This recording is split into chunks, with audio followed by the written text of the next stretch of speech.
Hello, baby. QST never. Voilà. Huh? Voilà. IB. CD. EF. G. আসসালামু আলাইকুম আমার সব প্রিয় ভিউয়ার্সরা, আশা করছি সবাই অনেক ভালো আছেন।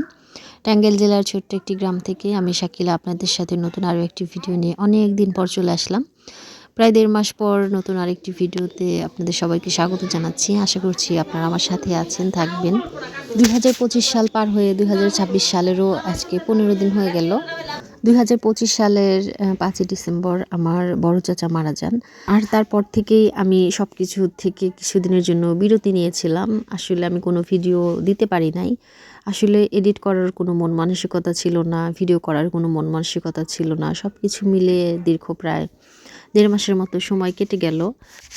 প্রিয় মানুষ চলে গেলে শরীরের উপস্থিতি চলে যায়, কিন্তু সম্পর্কটা যায় না। স্মৃতিগুলো তখন সেই সম্পর্কের আশ্রয় হয়ে দাঁড়ায়। তাই অনেক সময় কষ্টের মধ্যেও স্মৃতি আঁকড়ে ধরে কাঁদতেও না অনেক ভালো লাগে। কথা কেন বললাম? আমার বড় চাচা মারা যাওয়ার পরে, বড় চাচা 5 তারিখে মারা যায়, তারপরে 13 তারিখে আমার বড় চাচার উপলক্ষে বাড়িতে অনুষ্ঠান করা হয় আর কি। গ্রামবাসীদের দাওয়াত করে যে খাওয়ানো হয়, একটা প্রথা চলে আসছে আর কি সেইটা। তো সেই ভিডিওটা ভিডিওটা আমি রেখে দিয়েছিলাম, ভাবছিলাম যে শেয়ার করব না। তো ভাবলাম যে না, শেয়ারটা করেই রাখি, কারণ কখন মোবাইল থেকে কোনটা ডিলিট হয়ে যায় তখন আর তো পাবো না। আর ভিডিওটা যদি আপনাদের মাঝে শেয়ার করে রাখি তাহলে যখন মন চাইবে তখন হয়তো দেখতে পারবো। আর সেজন্যই এই ভিডিওটা আমি শেয়ার করে রাখলাম।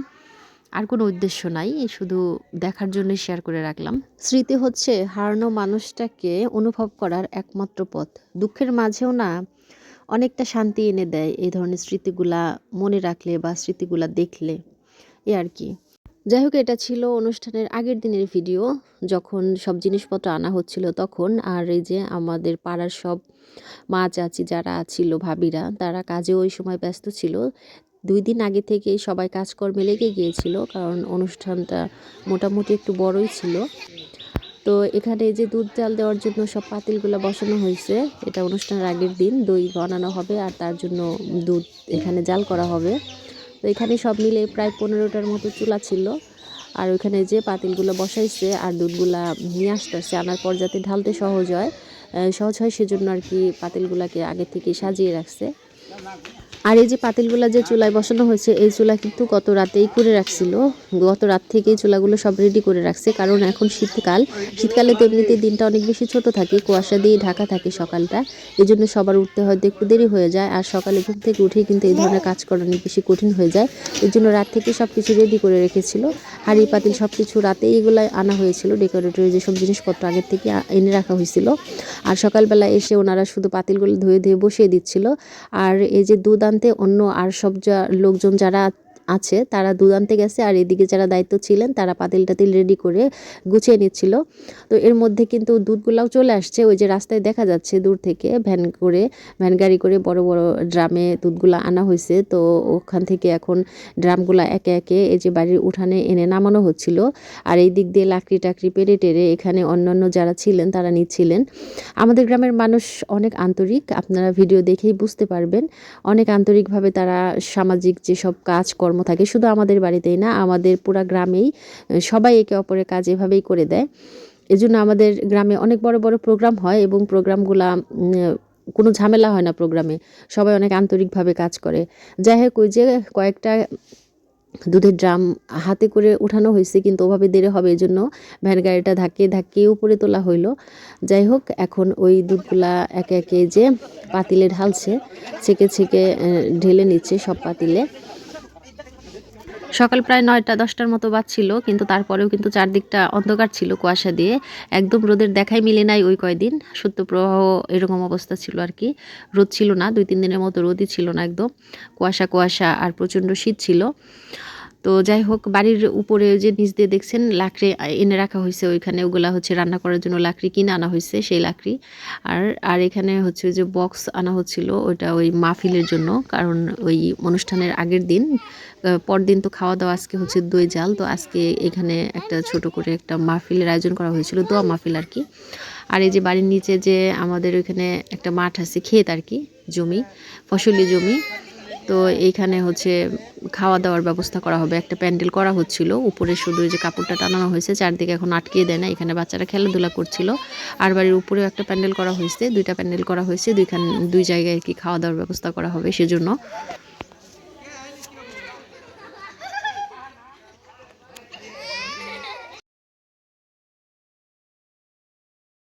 আর এদিক দিয়ে যারা দুধ জাল করছিল তাদের দুপুরে খাওয়ার সময় হয়ে গেছে, আর তাই এখানে টেবিলটা পেতে নিচ্ছে। এই টেবিলে তাদেরকে খাওয়ানো হবে। প্রায় 15 থেকে 20 জন মানুষ আছে ওইখানে, তারা পর্যায়ক্রমে এখানে এসে এসে খাবে।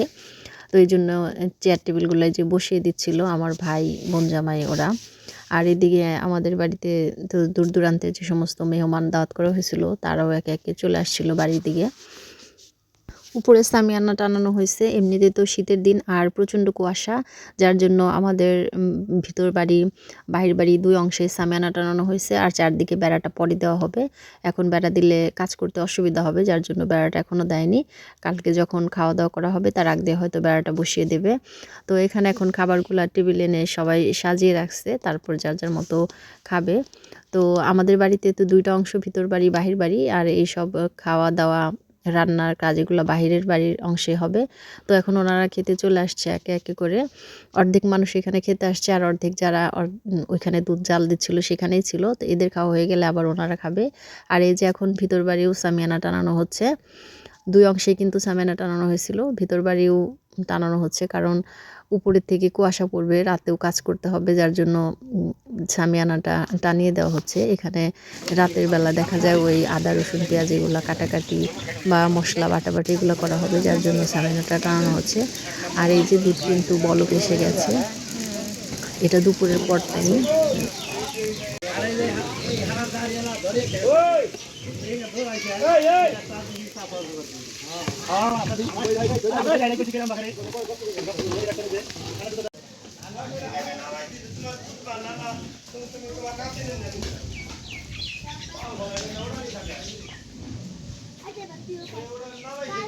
ইশানা একসঙ্গে হাত ভেঙে গেছে, দেখো রক্ত।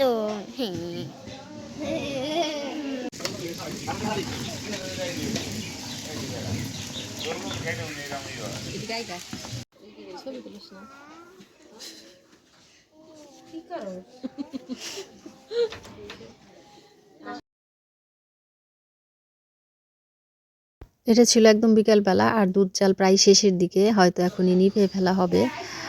কিছু লোক বসেছিল, আর কিছু লোক এখনও দুধটা নাড়ানাড়ি করছিল। দুধ অনেক নাড়তে হয়, না হলে নিচে অনেক সময় ধরে যায়। এখানে যে মা কাকিরা রান্না বাড়া করছিল।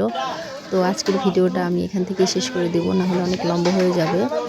আর কালকের ভিডিও, পরের যে অংশের ভিডিও, সেটা আমি কালকে শেয়ার করবো আপনাদের সাথে।